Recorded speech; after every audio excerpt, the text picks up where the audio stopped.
Voyage olfactif est un jeu coopératif qui permet de faire le tour du monde avec des odeurs.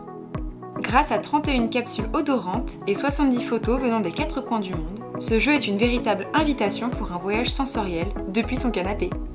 Chaque joueur devra utiliser des odeurs pour faire deviner sa photo de voyage en essayant de transmettre les évocations que ça lui inspire. Par exemple, une odeur d'épices comme celle de la cannelle ou du curry peut aussi bien évoquer un plat qu'un lieu ou un marché. Après avoir assemblé le plateau et placé 12 photos autour, les joueurs devront chacun piocher une carte numéro.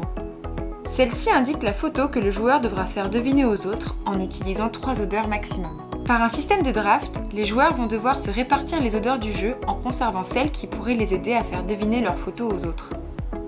À la fin du draft, les joueurs doivent chacun conserver entre 1 et 3 odeurs qu'ils devront, chacun leur tour, placer sur l'une des 6 catégories du plateau pour aider les autres joueurs dans leur réflexion. Par exemple, si le joueur doit faire deviner la photo numéro 10 sur le thème de la plage et qu'après le draft il a retenu les 3 odeurs mer, monoï et menthe, il peut placer les odeurs sur le plateau de la manière suivante. La mer est très présente sur la photo et évoque bien son lieu. On en est donc très satisfait. L'odeur de monoï, elle, évoque celle des crèmes solaires. On est donc très satisfait dans la catégorie abstrait.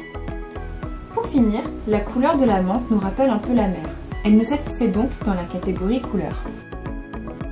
Une fois que les odeurs auront été placées sur le plateau, les joueurs pourront, à tour de rôle, les sentir et échanger pour en déduire la photo en jeu.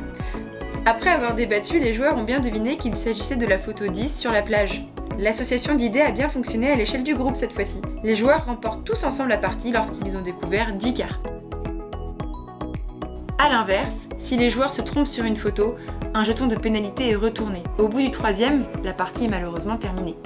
Ce jeu offre donc un moment riche en échange et en stimulation sensorielle. On espère que vous aussi vous serez séduits par cette mécanique unique.